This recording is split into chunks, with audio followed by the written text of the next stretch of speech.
Welcome in, ladies and gentlemen, to another edition of All Access AM. I am Billy Embody. Thanks for joining us on this Thursday morning. Happy to have you here, 8 to 9 a.m. Central Time, 9 to 10 a.m. Eastern Time, as we get rolling on the show.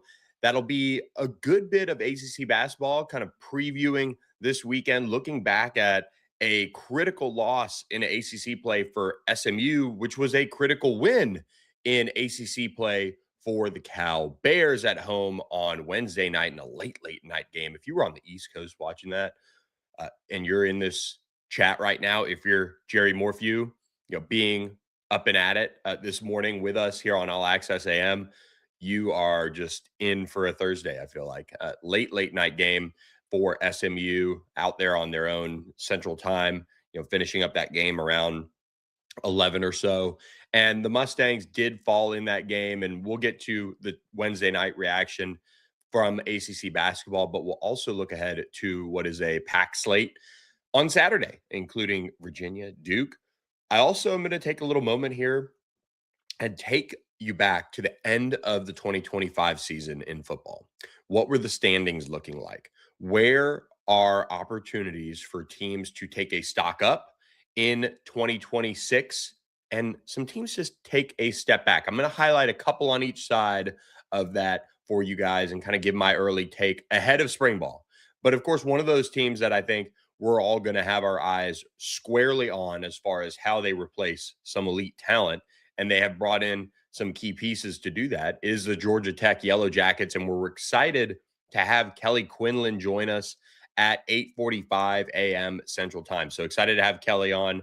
He runs the Jackets Online site for us on the On3 Rivals Network. Does a terrific job. If you're a Georgia Tech fan and you're not subscribed, you can subscribe to his website.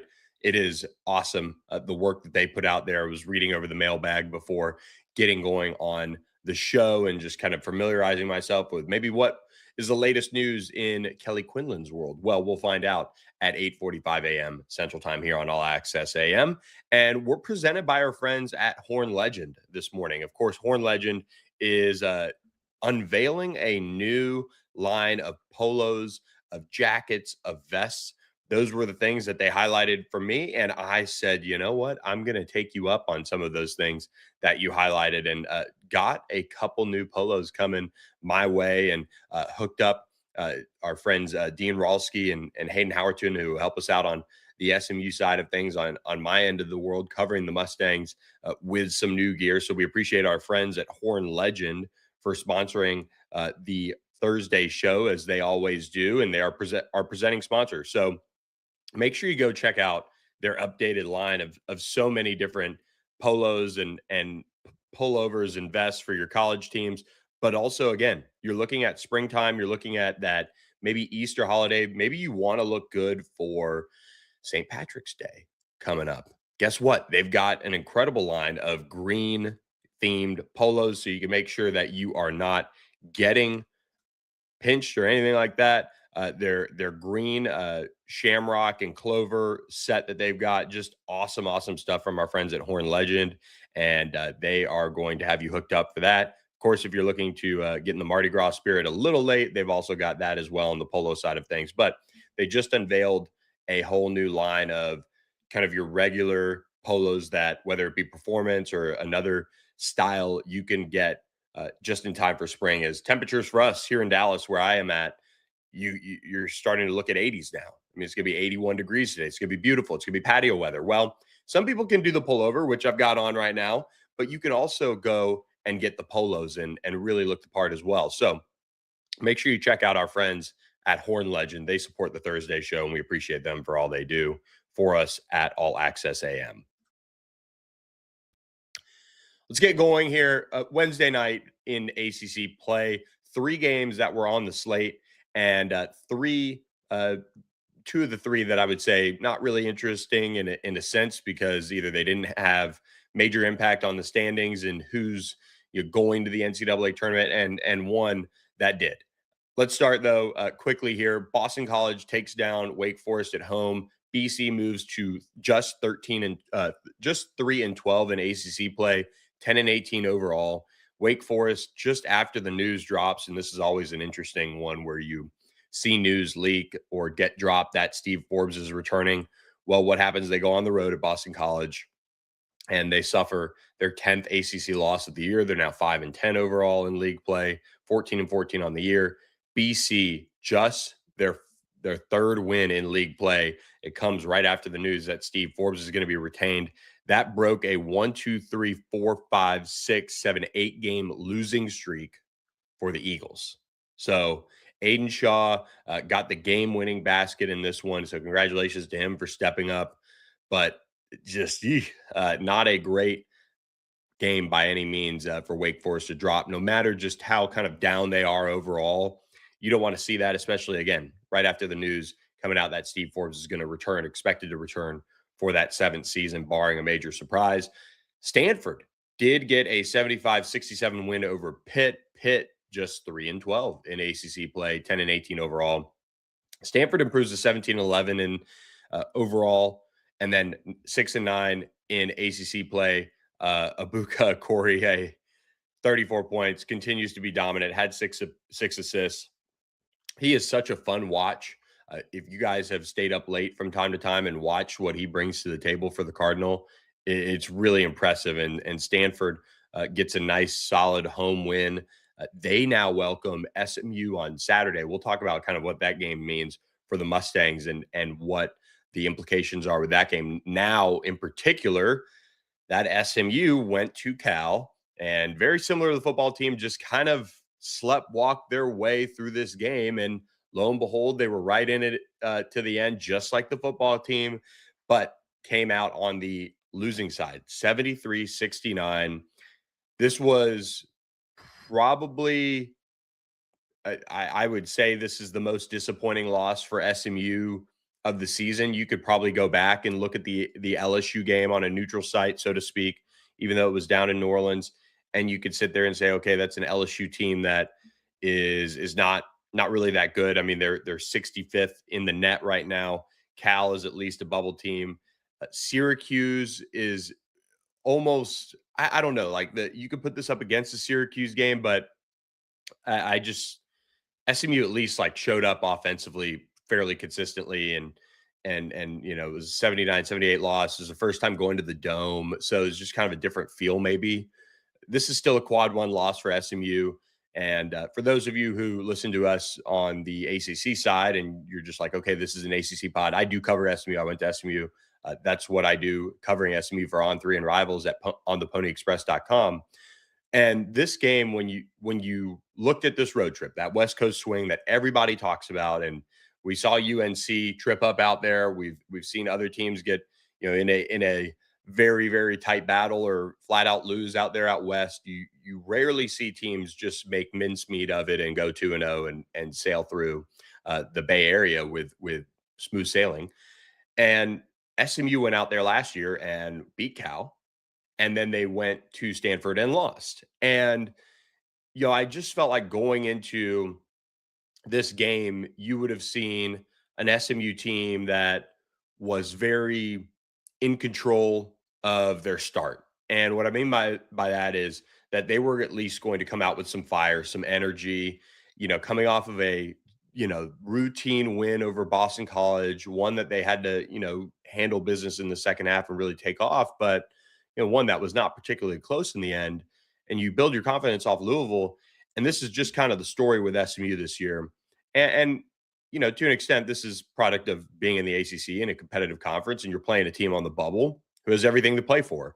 Joe Lunardi said that this was the most important home game for Cal in almost a decade. So, and Cal came out and played like it. They kind of got up early. SMU was able to battle back, and it was I thought a really good basketball game, except for the fact that when you watched SMU get to the free throw line, they missed 15 free throws on the night.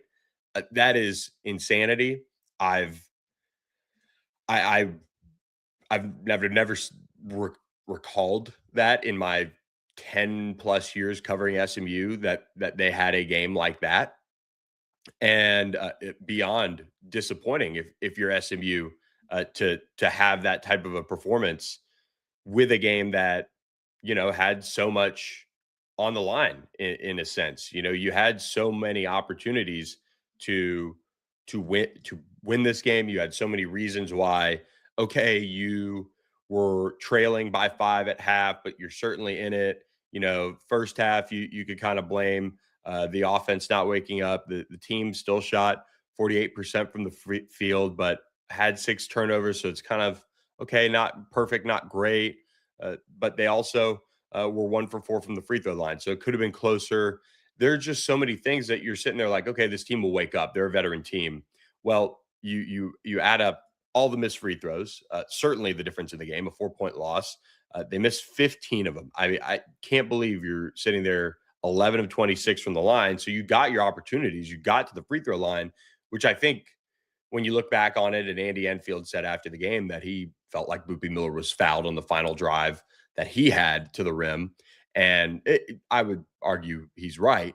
But when you had 26 tries at it, I think the refs had certainly maybe put it in their mind that, okay, they're going to go ISO. They're going to try to maybe draw this foul or what have you.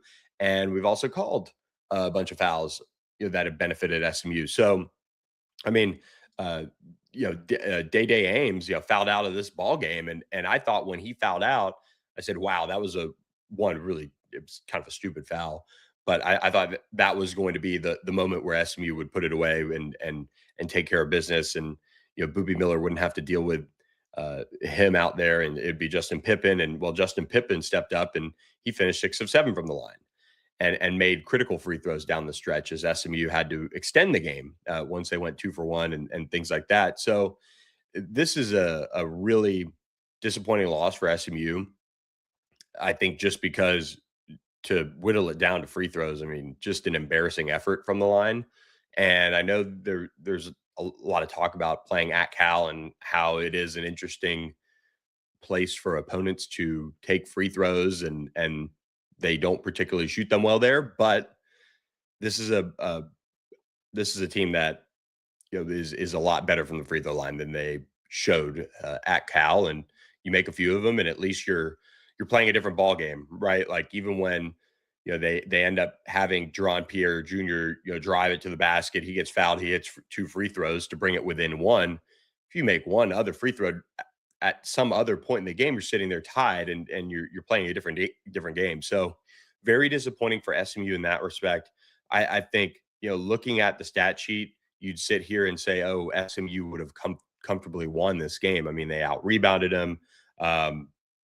Points off turnovers. Cal kind of took advantage. You could argue SMU really took advantage, scoring 12 on just 8 turnovers. The points in the paint SMU won, the fast break points, a lot of the usual things that SMU likes to win. They did, but they just had 13 assists on 25 made baskets. Still like not awful, but that was just kind of the ball game that they were in. And they had John Pierre go 4 of 11. Boopy Miller shot 50%, not bad at all. But they just really missed BJ Edwards, who went down with an ankle injury at the end of the first half. He suffered it under the basket. It hit the supporter, and Andy Enfield said, "We'll see." He had ice on it. He did not play in the second half. A major loss. 34 minutes of your rotation just taken from you right there.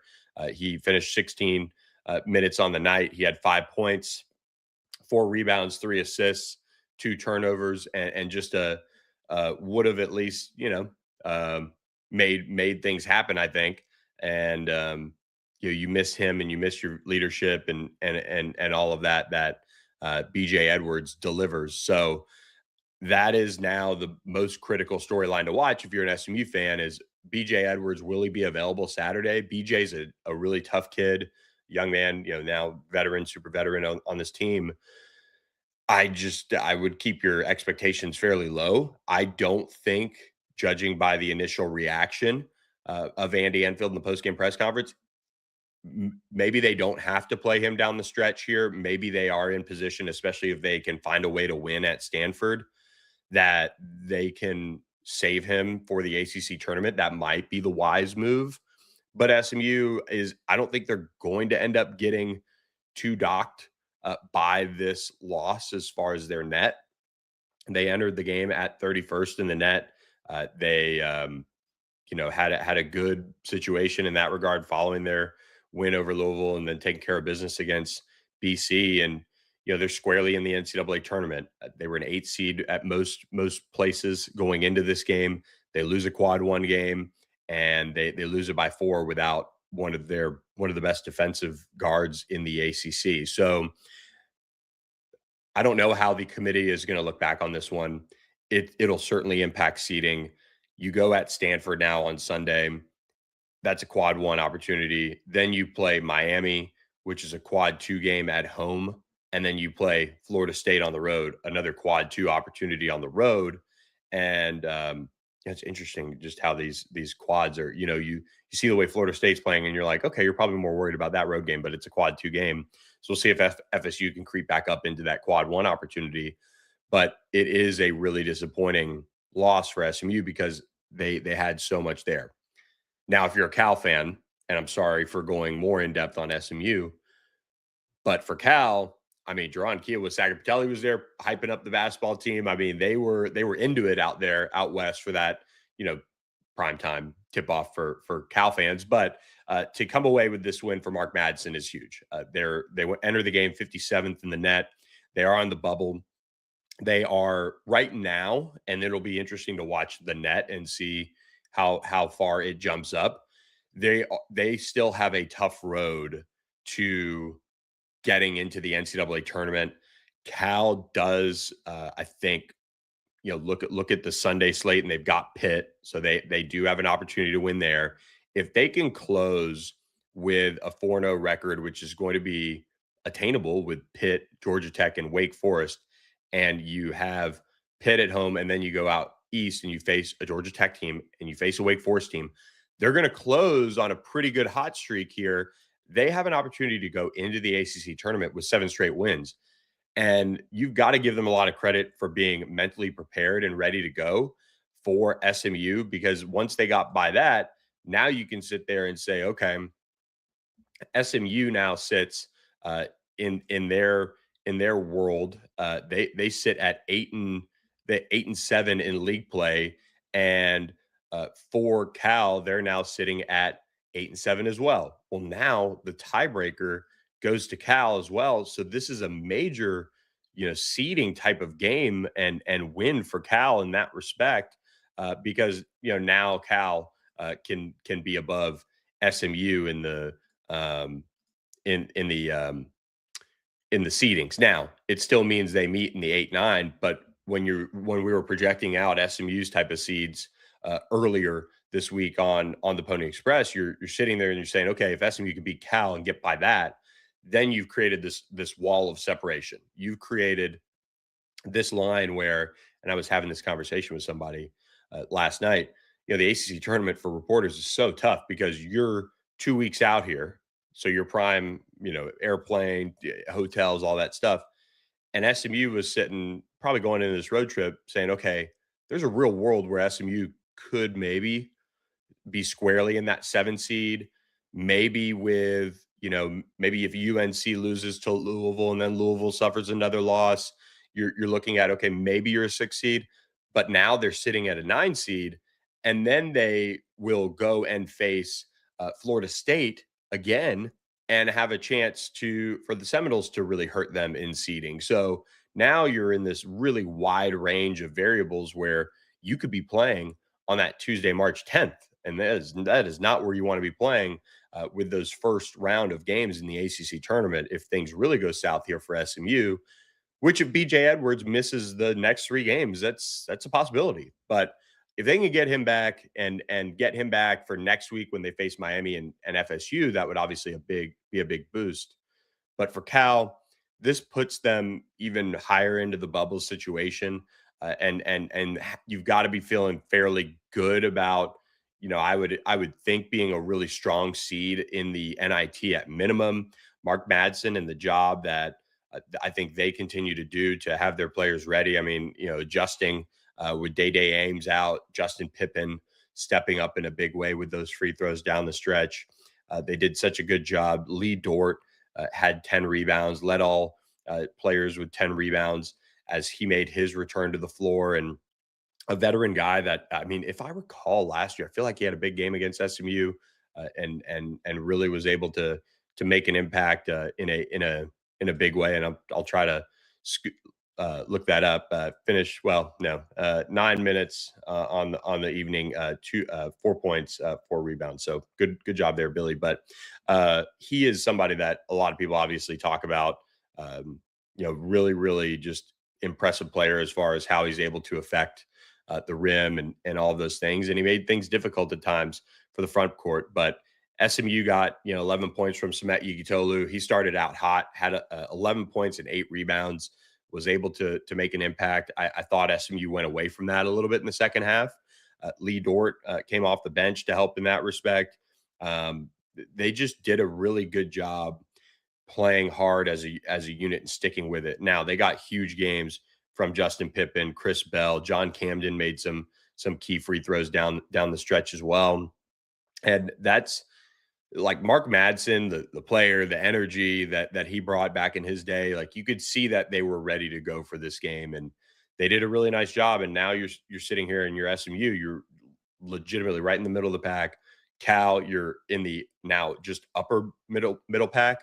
If you could kind of draw up a game that really hurt SMU the most as far as losing out of these two, it's the Cal game. And the front end of this trip is never the way to start off. So SMU has to come up with a big answer against Stanford on Sunday or Saturday and bounce back. They have to. They're still squarely in the NCAA tournament. They would have to have a complete and total collapse down the stretch here to miss out, which would really, really hurt, obviously, for a lot of reasons. But you're looking at a team at SMU that squandered a golden opportunity to kind of deal a death blow to maybe Cal's NCAA tournament hopes. And instead, now you've given Cal momentum down the stretch. You've let them jump you in the seeding.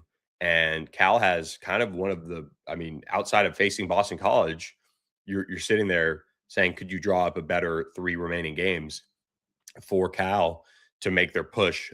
And also maybe even if Louisville loses again, maybe Cal finds a way to jump them. So just a really, really good situation for Cal to be in now. They needed that win. They got it. They played with the right intensity, but at the same time, don't let this loss for SMU. Don't ignore the fact that BJ Edwards was out. Don't ignore the fact that they missed 15 free throws in a 4-point loss on the road. They have to get some things corrected against Stanford. And once again, I thought there was more creativity. Like Boopy Miller actually got to the basket this time. You could say he got fouled, but once again, SMU's late game set involves Boopy Miller, and it falls short. So they've got to figure some things out there down the stretch. And but Cal gets a huge win for them, and metrics wise, they should get a decent boost to help themselves maybe get into that Final Four of the NCAA tournament. So keep an eye on Cal down the stretch. It should be fun to watch. With that, let's go to our Saturday slate. But before we do that, I do want to remind you guys about our friends at Socorro Tequila. And Socorro's Tequila, if you were an SMU fan last night, could have been a great friend of yours. Could have helped you through a lot of what was going on out west and working through that, so to speak. But in all seriousness, Socorro Tequila is an award-winning tequila company. Agave water and yeast. That's what they put into their tequila. Made in Jalisco, Mexico. Incredible brand that we're so proud to be partnered with. They are on an award-winning roll. They do also offer free shipping on 3 bottles or more. So try the Añejo, the Blanco, the Reposado. Tell you what, I really enjoy the Reposado with just a little bit of water, lime juice or lemon juice. Tough to beat. And they do a great job of putting together a really clean tasting tequila that you can enjoy. And so if you're a tequila enjoyer, I mean, this is your next one you've got to try. So make sure you check out our friends at Socorro Tequila. Go to socorrotequila.com and get free shipping on 3 bottles or more. Appreciate Socorro for supporting us at All Access AM. We will be joined by Kelly Quinlan here for some of you who are just joining the show. We're going to be joined by Kelly coming up at 8:45 a.m. Central Time. So excited to have Kelly join us. We'll talk Georgia Tech, how the Yellow Jackets are positioning themselves going into the 2026 season. Saturday's action for ACC basketball, another fun one. Virginia Duke in Cameron Indoor, 11 a.m. Central Time on ESPN. A massive, massive game, nearly a top 10 matchup, nearly a top 10, but one for Virginia that is so important. You look at the standings for league play, Virginia just one game back of Duke, sitting at 13-2 in league play, Duke at 14-1. You've got an opportunity here if you're UVA to really help yourself in seeding. You're squarely in the NCAA tournament, but also this is your crack at Pitt. This is your opportunity here, or this is your crack at Duke. Did I say Pitt? This is your opportunity to take it to Duke on their own floor and move yourselves up in seeding and also hold the tiebreaker. You might find yourself as the number one seed in the ACC tournament. Massive game for UVA. Ryan Odom, the way he can get his team dialed in on the floor and the way he teaches the game, so impressive. And Duke with Cameron Boozer and what they've got going on, they are tough to pick against in this one. But I will be very intrigued to see how UVA comes out in this one. They're coming off a nice win over NC State, one that they were fairly in control of most of the game. They dominated NC State in the first half defensively. We talked about that on the Wednesday show. And now you got to go to Cameron Indoor and you've got to be ready for that storm early on. You know, that initial a round of emotions of playing in that place. And if you weather it, which Virginia, I think, does a good of a job as anybody at staying even keeled, which is why nobody talks about them nationally. And they do have an ability to weather those storms. And you look up and they're 25-3 or so overall. Like I said, 13-2 in league play. They have sat through all of the Miami run, the NC State run, the UNC, the Louisville, the Clemson being right there at the top of the league, all those things throughout the season. And you just look up and they're one game back. And if they win this game and then they take care of business down the stretch, they're the number one seed in the ACC tournament. And they could very well be peaking at the right time. I expect this one to be close. I still think Duke gets this done. Maybe a 5-point win for the Blue Devils seems about right. But it wouldn't shock me if UVA was able to make some magic happen in Cameron this weekend. I'm sure we're going to get a lot of opinions about that from the Duke fans that may or may not tune in. But that is the marquee game Saturday in ACC play. In the same time slot, though, NC State at Notre Dame, you want to think that Will Wade and company are going to bounce back against the Irish up north. You get Florida State at Georgia Tech. Florida State also looking to bounce back in that game. Both of those games at 11 a.m. NC State at Notre Dame on the CW. Florida State at Georgia Tech on ACC Network. You get to that 1 o'clock window, a major seeding game here. Louisville at Clemson, 1 p.m. ESPN2. This is a Clemson program that is slipping in a big way. They have not shot the three well. And I think watching that Florida State game in particular unfold, they were not in good. They just didn't do a lot of things well. And, when you look at what Florida State made them do, they packed it in and then they made Clemson shoot threes. Tiger shot 33 threes. I believe that was their highest number in this season, maybe in league play. And, they weren't able to make them at a high percentage. They made just 10. Still, for as many as you shot, you'd think, okay, that's not bad, but just a 30% clip, not enough, not good enough for that game. They're looking to get off of this skid that they're on, and Louisville, a team that certainly wants to bounce back in a big way. Following their loss at UNC, a tough one that they really wanted to have, especially with UNC down Caleb Wilson. But Clemson sitting here on a 4-game skid, they're looking to avoid it making 5, and they're at home. And Little John, they've lost Duke, they've lost to they've lost to Virginia Tech, they've lost to Florida State now at home, and by a combined 15 points in those games. So they are trying to get back on the right side of things at home in a very critical game for seeding. These two teams are right next to each other in the seeding. Clemson 4 games back of the top spot. Louisville 5 games back. If Clemson wins this game, this is key because Clemson could say Duke beats UNC down the stretch. Clemson's above UNC. NC State, they still have, I think they have an interesting couple of opportunities down the stretch here. They've got Duke. So there you go. So if NC State drops another one down the stretch here, Clemson's going to be sitting there, lo and behold, as the 4 seed, if my math kind of holds, if everything else kind of holds there. So this is a major, major game for Clemson in seeding. They've got to get this one for the Tigers. They've got to get it for a multitude of reasons, but they are skidding in a big way. They're 10-5 in league play, 20-8 overall, and need this one. Louisville needs it too for NCAA tournament seeding as well. They would like to obviously help themselves a little bit. Nice quad 1 opportunity there on the road. Boston College also in the 1 o'clock slot, taking on Miami. Miami certainly on ACC Network, hoping to have a little bit of a showcase here of how they've come. I think this is a big opportunity for kind of blowout city. BC was a nice story beating Wake Forest the other night, but certainly one with Miami facing SMU on the road. They want to take care of business. Jay Lucas does a nice job getting his guys focused. Clearly, they've got SMU and Louisville next week. This is a nice opportunity for Miami to kind of flex their muscle a little bit going into those 2 matchups that are critical as well for seeding and certainly for kind of putting the finishing touches here on ACC play.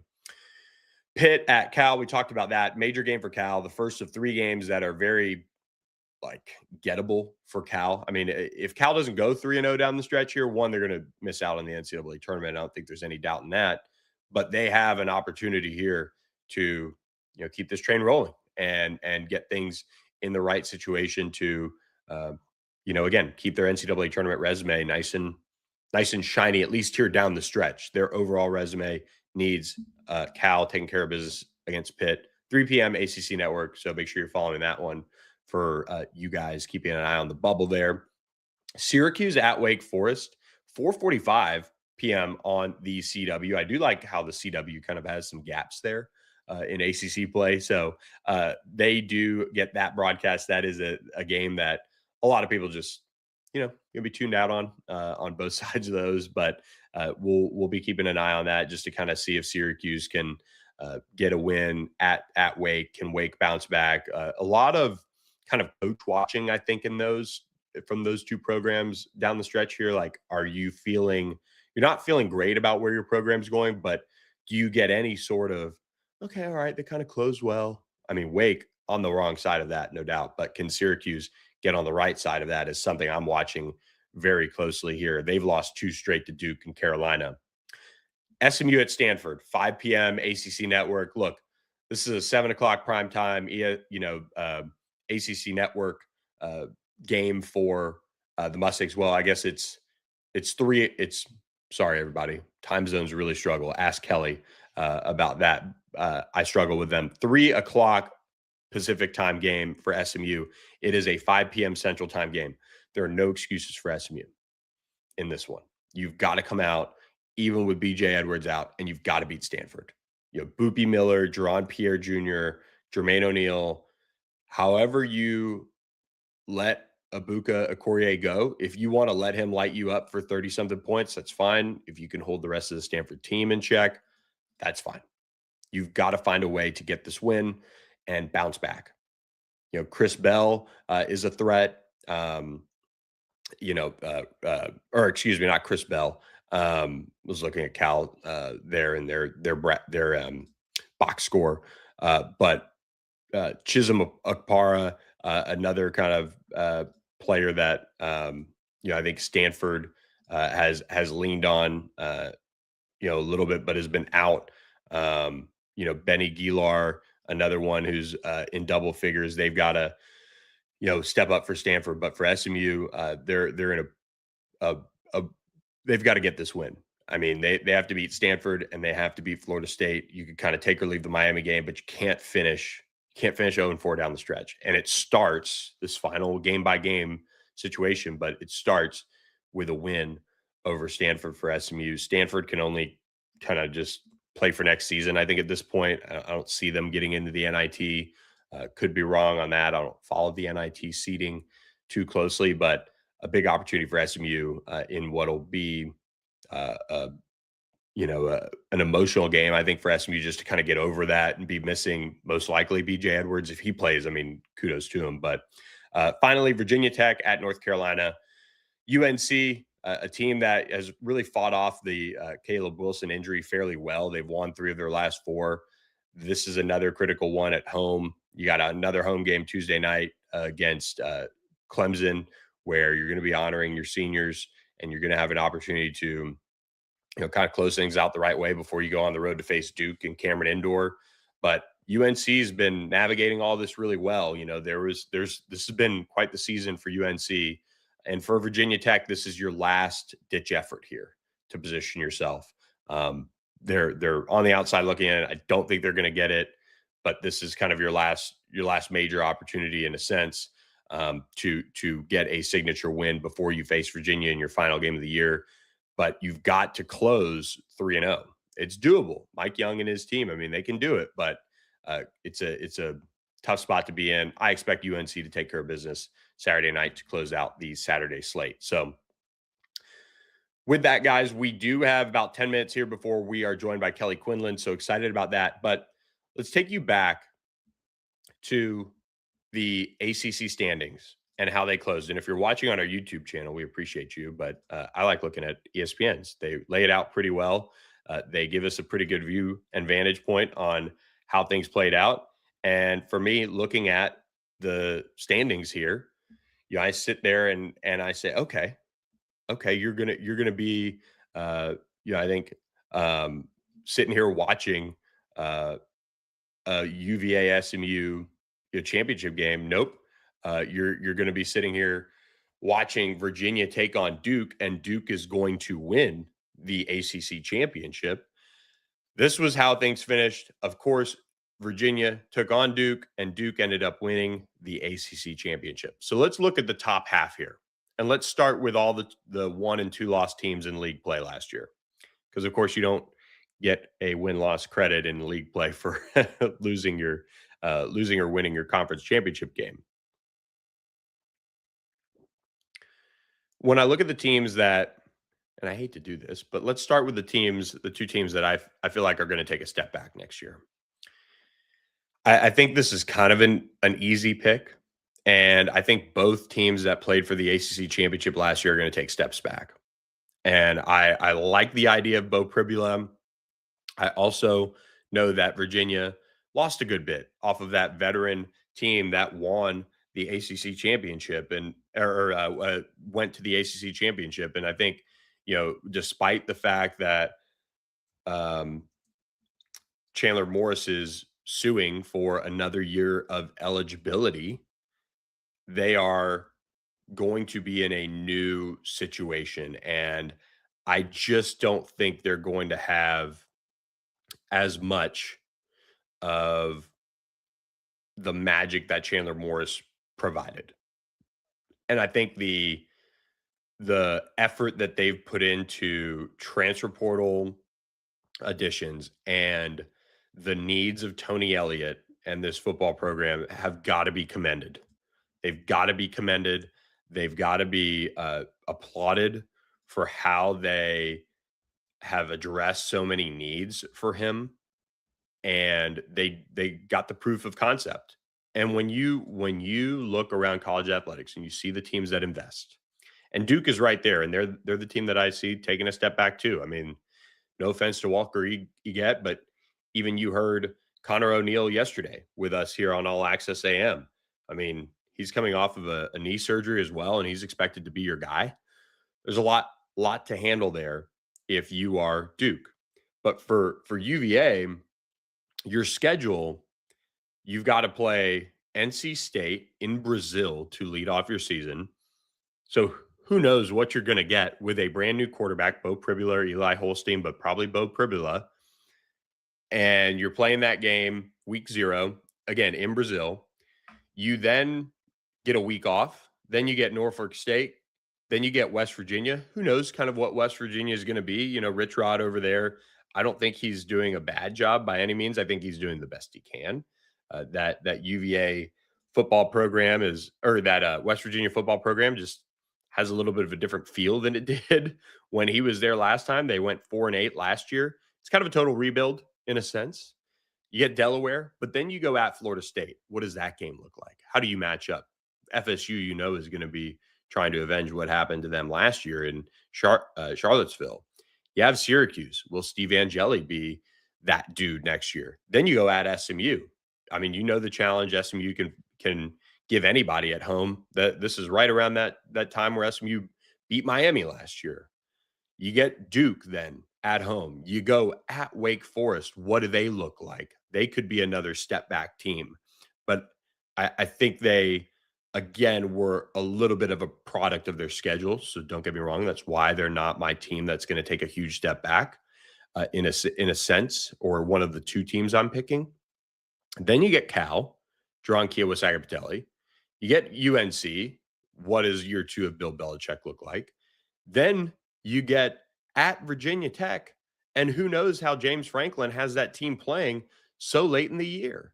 And so I think the schedule for UVA doesn't play out that well, both in, like pretty much from the start, that you got to go all the way to Brazil, and then you got to face a West Virginia team that's interesting.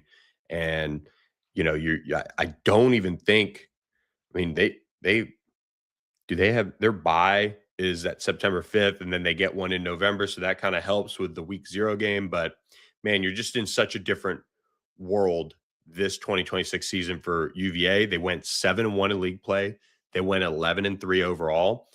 I think looking at that schedule, if they go 7-5 overall, you're happy, because I really think it's that big of a jump up in schedule if you're looking at UVA. So keep an eye on them. They were atop the ACC standings. I don't think it's controversial to say they're going to take a step back, but also Duke. Duke, on the other hand, is certainly one that I'm keeping a close eye on as far as them taking a step back with what they have at quarterback being lost in Darian Mensah. They have Walker Eget, who they're putting a lot of their chips in. But again, 6-2 in league play. They went 9-5 overall, and they almost are similar to Wake Forest, where it's like, okay, they went 9-5. Well, they went 6-2 in league play. Okay, that math doesn't really help at all. You could argue I should be taking, okay. I mean, there's so many 9-win teams in the ACC, though. Like, how do you approach that? But Duke, with their schedule this year, they get Tulane at home. I mean, I don't know if they're going to be able to get that one done. Then they go at Illinois. That's another challenging opponent. Then they get Stanford at home. You got to think, okay, maybe there's win number 1. William and Mary, maybe they can get that one. They should get that one. Then they get a bye. And then the ACC said, basically, screw you. You're going to play October 10th, October 17th, 24th, 31st, November 7th, November 14th, November 21st, November 28th. Wow, what a stretch. At Georgia Tech, October 10th. North Carolina, again, who knows what they're going to be in year 2 of Bill Belichick.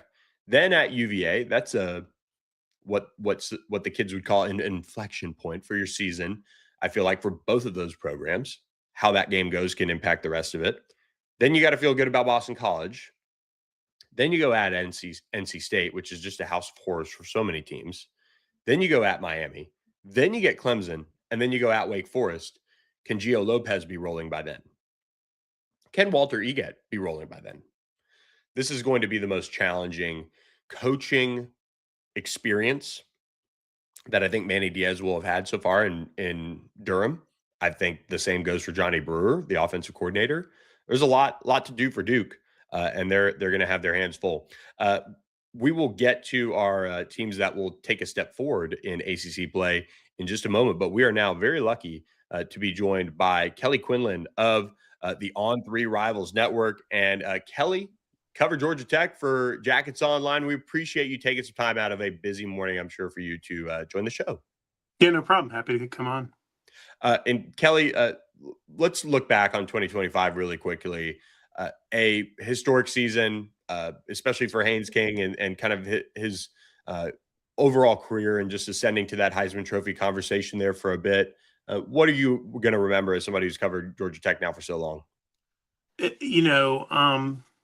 was interesting. There was such a high as they started the season 8-0 and getting everything going, and then the kind of fall off that started in the back half of the season, in the back quarter, and then how it all kind of blew up at the end of the year. I think that's what people are going to remember. Sadly, the mass exodus with the Buster Faulkner, and then a couple players leaving, including the heir apparent quarterback for 2026 and Aaron Philo going to Florida.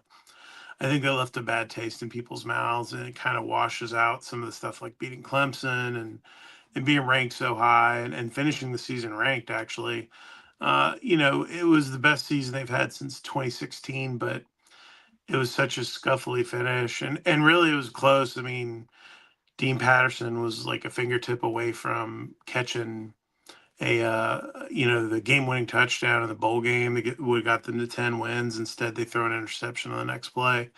It was just it was like this close to having a special year, but it was good progress. I guess it's just disappointing they didn't get over the hump for tech people. Yeah. I mean, there were so many moments that you're going to look back on and say, okay, I remember when that happened, and so many opportunities, even bouncing back so close in that game against Georgia at the end of the year that they could have had to kind of put at least kind of a bow on that regular season in a good way. But let's go to Brent Key, his offseason. A lot of staff changes, a lot of decisions he made, a lot of decisions other people made to leave the program. Obviously, you mentioned Buster Faulkner. What's the staff shakeup been like, and how's Brent Key adjusted? It was a lot. Yeah. They made pretty serious changes. They had a whole fiasco with Blake Gideon, who ended up going back to Texas to be Will Muschamp's right hand man on the defense. He was the defensive coordinator at Georgia Tech, and things just kind of went south. Especially with the defense during the backslide in the back half of the season.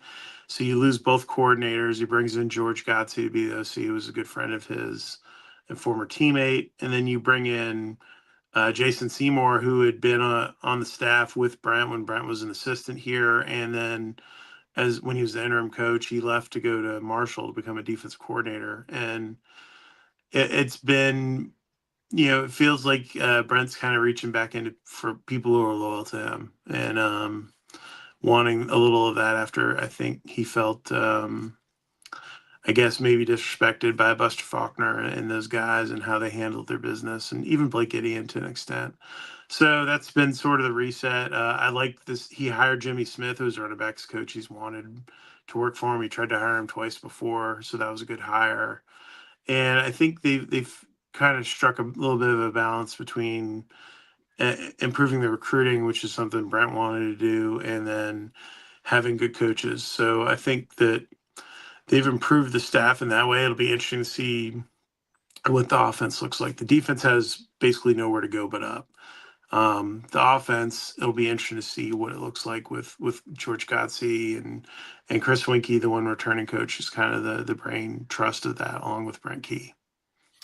And looking at the transfer portal hall, Alberto Mendoza is going to get a lot of the talk. Of course, we know of Graham Knowles here covering things from the Dallas area. What's the quarterback position look like for the Yellow Jackets moving forward? Yeah, it's interesting. They brought in Alberto, but there's actually a guy that redshirted this year they really like, Grady Adamson. He's from Oklahoma. They love that kid. Oklahoma tried to come in and get him late 2 years ago, and Grady's a guy who's going to come in and push Alberto. And those two, I think Graham's kind of maybe the little bit of the outsider on that. He's been in the program for a few years now. It doesn't seem like maybe he has the tool chest for what they're looking for in terms of a mobile quarterback and those things. He runs okay, but not great. Big arm, kind of a big dude. I'm curious if he kind of takes a step forward, but I think it really comes down to Cam Mendoza secure the job, and then if Adamson can push him off, because if Adamson pushes him off, I think they're in really good shape too. That's a good sign there. Or if Mendoza wins the job very solidly, I think you just want someone to separate themselves. It doesn't matter which one it is. And when the transfer portal haul came, you mentioned the defense having only one place to go but up. What did you feel like they did in the portal defensively to give you maybe some confidence? Is there confidence that they're going to see that improvement? Because I feel like watching Georgia Tech's defense at times last year is very similar to watching SMU's at times. You're sitting there saying, "How did that just happen? How did that get given up? How did we see third and long turn into a first down and the chains keep rolling for the offense on the opposing side?" But uh, this was a team that I felt like up front had some nice pieces last year, but just didn't put it together for the most part. Yeah, when you look at the defense, they needed help at corner. The corner play was not good. They couldn't play man to man. They didn't feel comfortable playing that. They went out and got two corners. They got Jalen Bakwe from Alabama, and they got Jonas Duclona from USF, who was really talented there. Good starter. That kind of jump starts that room a little bit, gives them two pro prospects at that position. Bakwe gives them good length.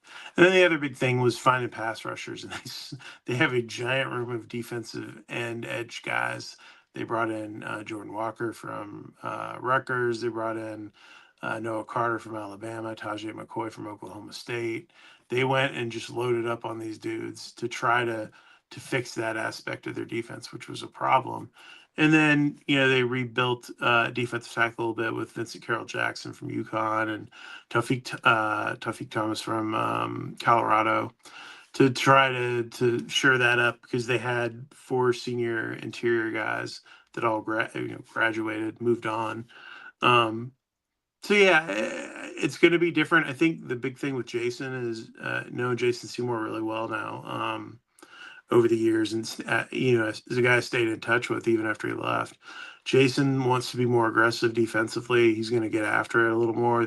They're not going to play as conservatively, and I think the conservative play kind of got them a lot last year. And I think that the guys lost their mojo, lost their confidence in what Blake Gideon was doing. And once you lose that, you lost 80% of the battle. Like, if guys just aren't confident in the plan, it's just going to get worse and worse. And I think that now they have a plan they like. I think they can, and a guy that knows how to execute. I think they're in better shape. The linebacker play needs to step up, but they had plenty of talent, and those guys were good 2 years ago with Tyler Santucci's in the NFL now.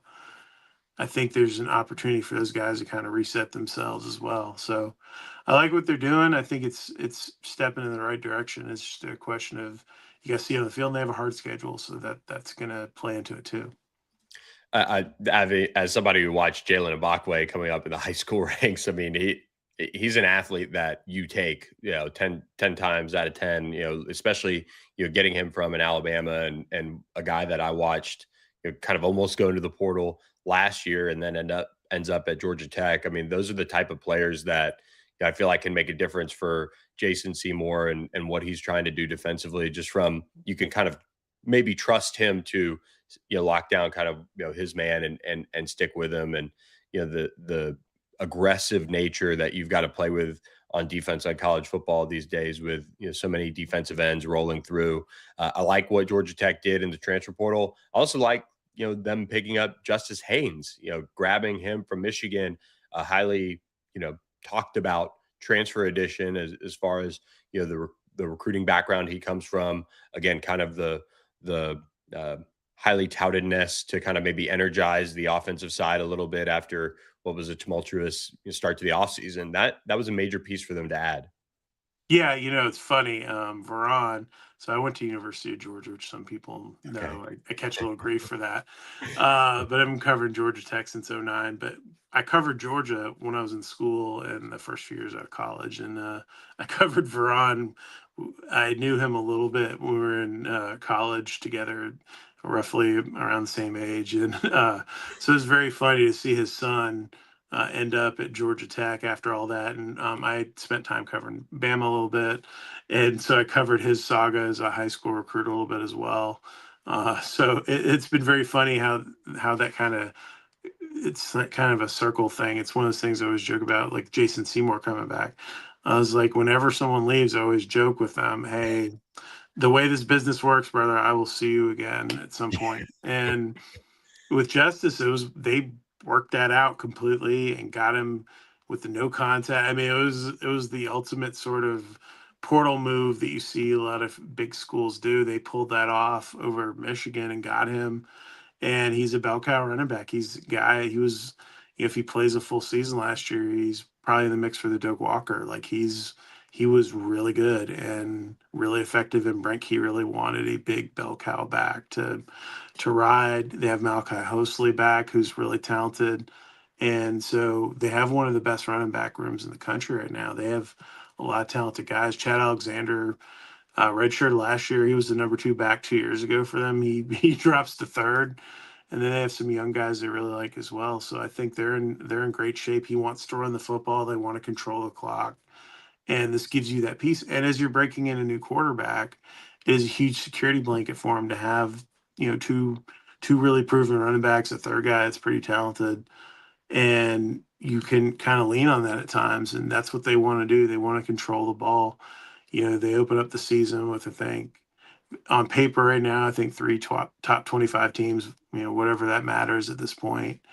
But you have some tough games in there. Louisville, obviously Tennessee in week 2, and then at Georgia to end the season. So I think there's a lot that you need to kind of prepare yourself for in those kinds of games. And a guy who can break a big run is a home run threat is a huge thing for them. And Jamal Haynes, there had been kind of their stalwart running back. He just was not himself last year, injuries and things like that. And I think it really takes a lot of the pressure off the offense when you have a guy like Justice who can do some amazing things and be a home run threat. I saw Caden Proctor at the East West Shrine Bowl a couple weeks ago, and I've got a picture of him, Justice Haynes, and Caleb Downs outside of the All America Bowl award banquet there in San Antonio when they were all seniors, and some of them, I think all 3 of them probably went right to college from that event, and it's just cool to see all of them be, I mean, in various different ways, at the top of their game right now, and certainly Justice has a big chapter to write this season for Georgia Tech. So I'm excited for them. They're all great guys, super nice. And I saw Caden and I was like, hey, this time flies, man. Good luck. Yep. It certainly does. So, look, I don't want to. I know we're gonna get you out of here. I do want to ask you this: met Ryan Alpert in person at ACC Media Days last year.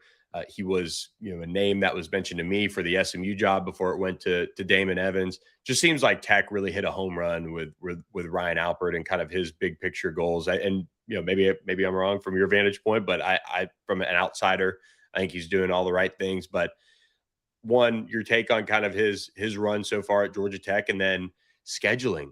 Georgia Tech scheduling is very competitive as far as the schedule that they face. Do you see that type of scheduling still sticking through? Because we're seeing SMU play some competitive games in a time when some of these SEC teams are talking about canceling certain big games and things like that. Yeah. So Ryan's been great. He's a really sharp guy. The thing that people like about him is he lacks a lot of kind of the arrogance you catch from a lot of ADs. He's very down to earth. Will talk to people, talks to you one on one. Not weird about it. Some guys are. It's very Yeah. funny you mentioned Damon. Damon's another guy. He was the AD at Georgia when I was covering them. It's another small world guy. Yeah, it's they like scheduling competitively. They added the series with Tennessee home and away this year and next year. Um, they have a series with Bama coming up. They play Georgia every year. So like when you play Georgia every year, if you schedule some other P5 game, especially with the ACC shifting to 9, it really puts the screws on you. As of today, next year, they're scheduled to play Notre Dame, Tennessee, and Georgia, and Hampton. I think the Notre Dame game is going to get moved from what I've heard. But that kind of shows the aggressive scheduling that they've done over the years. A little overscheduled. 28 it backs back down, but any of these years where they're going to play like a Bama or Notre Dame or Tennessee or multiples of those, That's really kind of an impressive thing. And playing this year, they open with Colorado and then they play Tennessee and Georgia non-conference. They'll play 8 ACC games. So um, it goes to show that they're wanting to compete on the highest level and not afraid to schedule teams. They're not playing Ohio State, but like they're playing. Tennessee's been very good. They're a top 25 program the last few years with Josh Heupel. Obviously, Alabama's Alabama. The Alabama series has been kicked back for 20 years now or something. I mean, that was like one where Nick Saban pushed it back because they want to play Paul Johnson. So we're going back that Big game. I Ten. mean, that game's been pushed back forever. That may even be a different series. That may have been canceled. And then this might even be like a completely different Alabama series. I think the SID was trying to explain that to me one day because it got kicked. The can was kicked so far back. They had the same thing with Ole Miss. They finally played Ole Miss when Jeff was here, Jeff Collins, because that series had been kicked down the road a bunch of times too. So they're not afraid to play people. And I think that is something you want to see versus there's some teams, Wake Forest, that Yeah, thank that you. Yeah, I that just schedule mentioned. very lightly in the league, and it's kind of offensive when you're jockeying for bowl position, say, Yeah, and you end up going to Birmingham like Georgia Tech did 2 years ago, and a team that played Rice and they played one P4 game and it was like Illinois or something. Like that's way different than playing the schedule Georgia Tech's been playing. And so I think that there's a lot of credit that goes to that. Even when they were playing, they went through and played like South Florida and UCF, and like yep, they weren't playing the worst of the worst in the G5, G6 schools. Like they were playing legit ones from that going back 10 years. Like they were trying to not just schedule nothing but UMass and Akron, which other people like to do. Like they tried to yep. schedule games that would be competitive and played home and away. They played at UCF, they played at Temple, they played at USF. Like those are games that a lot of their schools won't play, and I think that they deserve some credit for that as well.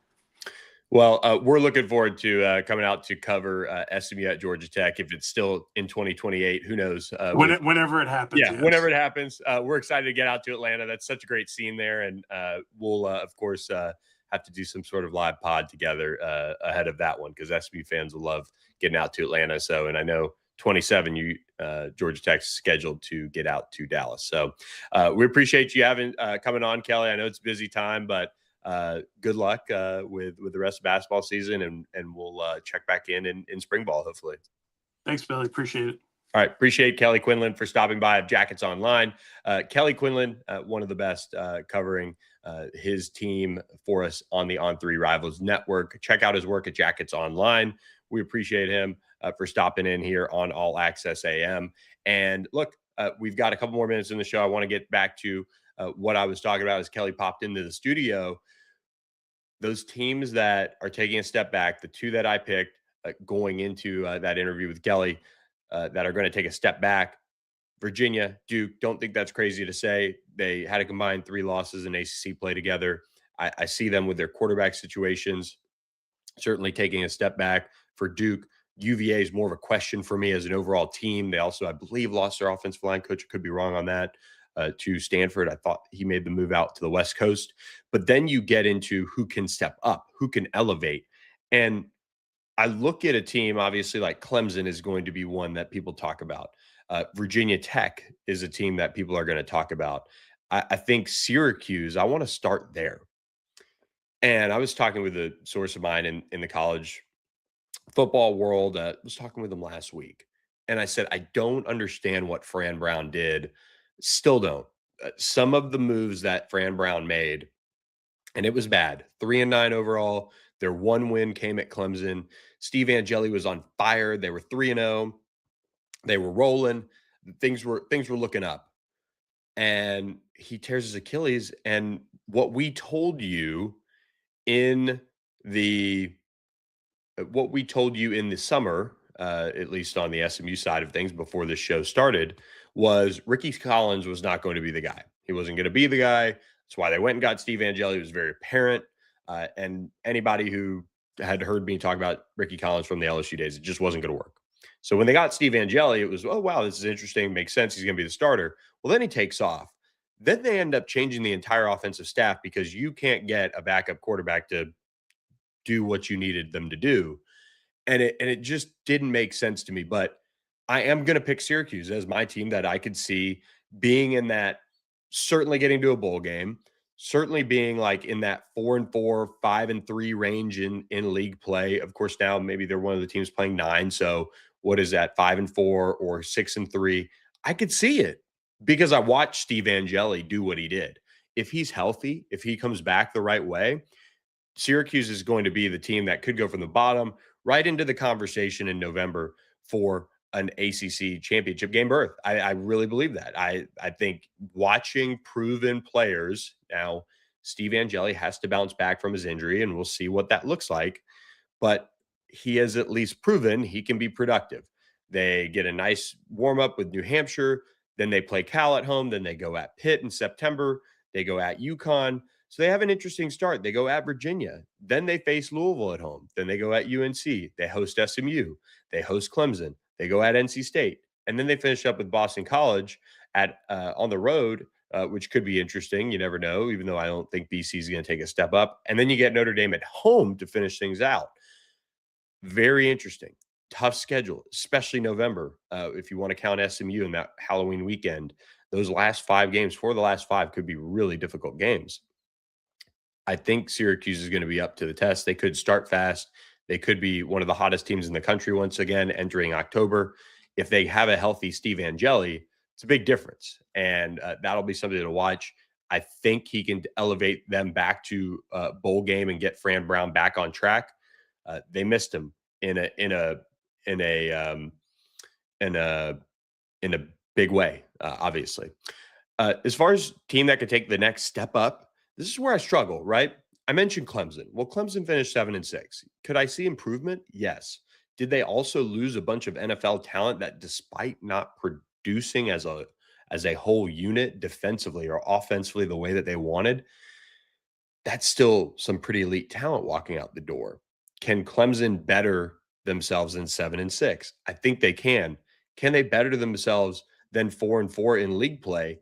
We'll find out. Like, this is a Clemson team that I don't know if I'm ready yet to kind of crown. They go at LSU, major opportunity there. Then they get Georgia Southern, they get North Carolina, they go at Cal, then they got Miami. You could have 2 losses by the time October 4th rolls around. Then you get open date. Then you get Charleston Southern. Great scheduling here, by the way. Then you get Virginia. Then you go at Florida State. Then you go at Syracuse. Then you get Georgia Tech, Duke, South Carolina. I mean, if like Clemson should be in that 9-3 range, if you're thinking about it, and their schedule is very gettable. LSU, Miami, really tough tests. You've got Virginia Tech, who could be interesting. You've got Florida State, could be interesting. Georgia Tech could be interesting. Duke, we'll see. I just don't think they're going to have the offensive talent to do it. Then you get South Carolina. The Gamecocks got to bounce back, but you get that one at home to end things.